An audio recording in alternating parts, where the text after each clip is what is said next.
नमस्कार। PTN health में एक बार फिर से आपका बहुत बहुत स्वागत है।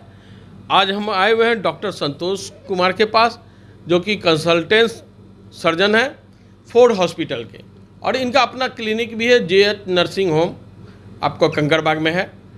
आप सर्जरी से संबंधित किसी भी तरह का बीमारी हो तो आप इनसे कंसल्ट कर सकते हैं। सबसे पहले डॉक्टर साहब, आपका बहुत बहुत स्वागत है हमारे चैनल में।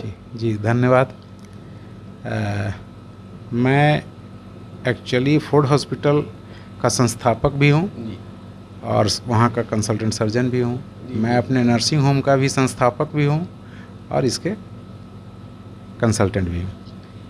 सर, फोर्ड हॉस्पिटल के संस्थापक हैं और अपना नर्सिंग होम का भी संस्थापक हैं।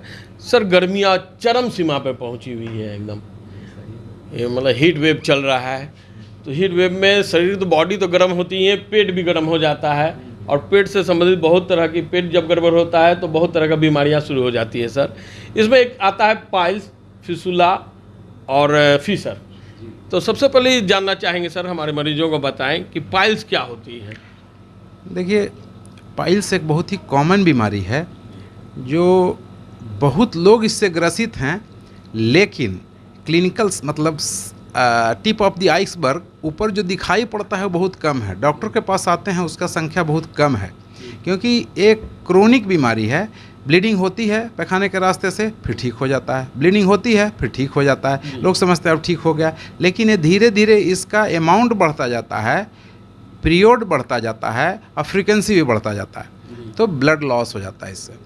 तो इसी को पाइल्स बोलते हैं। पैखाने के रास्ते में वेंस होते हैं, जो वेंस फूल जाते हैं और पैखाना करते समय उससे ब्लीडिंग होती है, जिससे कि काफ़ी खून की कमी शरीर में हो जाती है।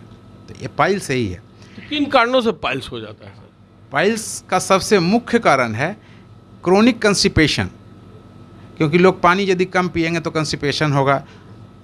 पैखाना करते समय जोर लगाएंगे तो उससे वेनस इंगॉर्जमेंट होगा, ब्लीडिंग हो जाएगी। पेशाब में तकलीफ़ किन्हीं को है, जोर लगा करके पेशाब करते हैं, उससे भी वहाँ पे वेनस कंजेशन होगा और ब्लीडिंग हो जाएगी। कंटिन्यूअस जिनको खांसी है वो भी इसके शिकार हो जाते हैं, लेकिन सबसे कॉमन फैक्टर है इसका कंस्टिपेशन, जो पाइल्स करा देता है। तो कॉन्स्टिपेशन सबसे खास बात हो जाती है, कारण हो जाती है पाइल्स के लिए। पानी नहीं कम पीने से भी हो जाता है, पैखाना करने समय में जोर लगाने पे पाइल्स हो जाता है। तो सर, इसका जांच क्या है और इलाज क्या है सर?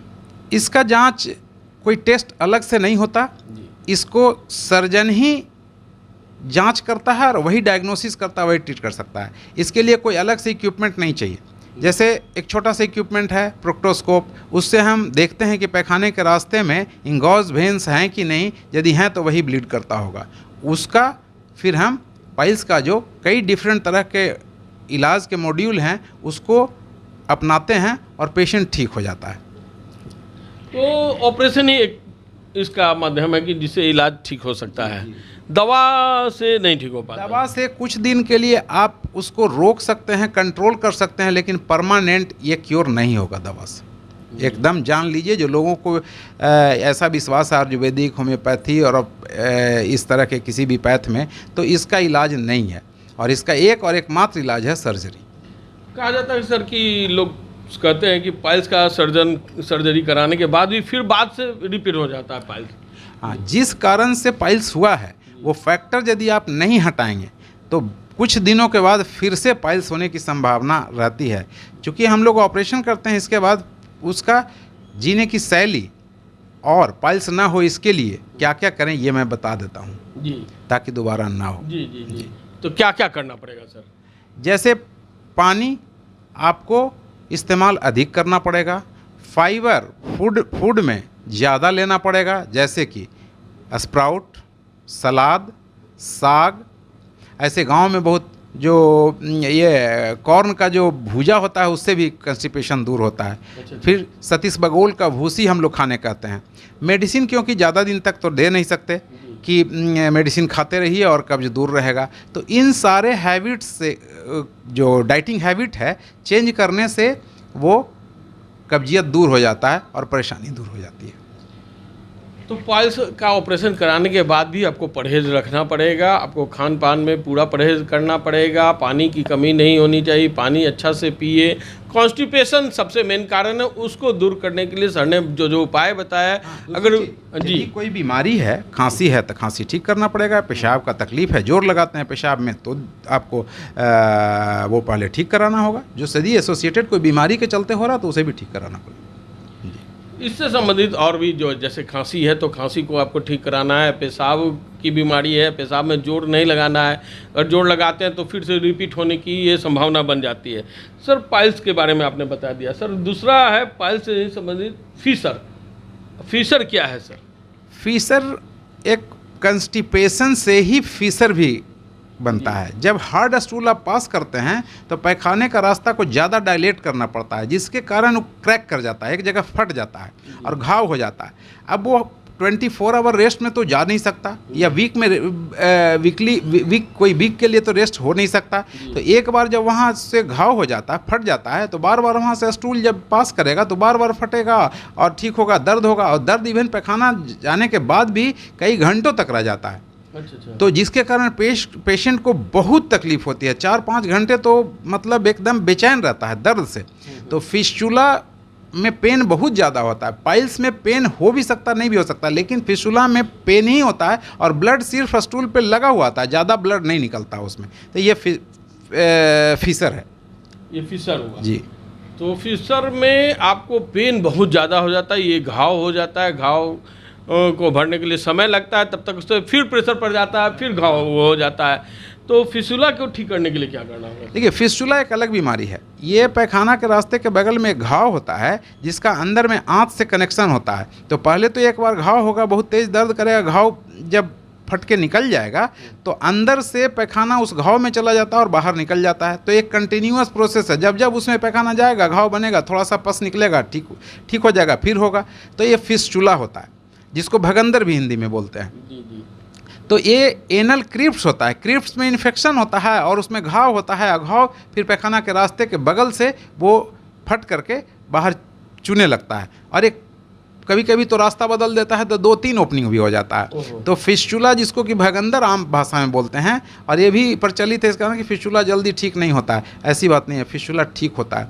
इन तीनों बीमारियों का, तीनों एक ही ऑर्गन का, एक ही जगह का बीमारी है, तीनों का बीमारी का डिफरेंट इलाज है जी। तीनों का एक तो डिफरेंट है, और तीनों डिफरेंट इलाज होने के बाद फिर तीनों का मॉड्यूल अलग अलग है। जैसे पाइल्स ओपन भी कर सकते ऑपरेशन, उसको MIPH बोलते हैं, एक डिस्पोजेबल गन आता है, एक ही बार में करके उसको फेंक देते हैं। अच्छा। ये आता है। उसमें तीसरा हेमोराइडल आर्टरी लाइगेशन आता है, जितना भी ब्लीडिंग वेसल है उसको बांध देते हैं, ये तीसरा हो गया। चौथा आजकल जो सबसे रिसेंट है वो लेजर से है।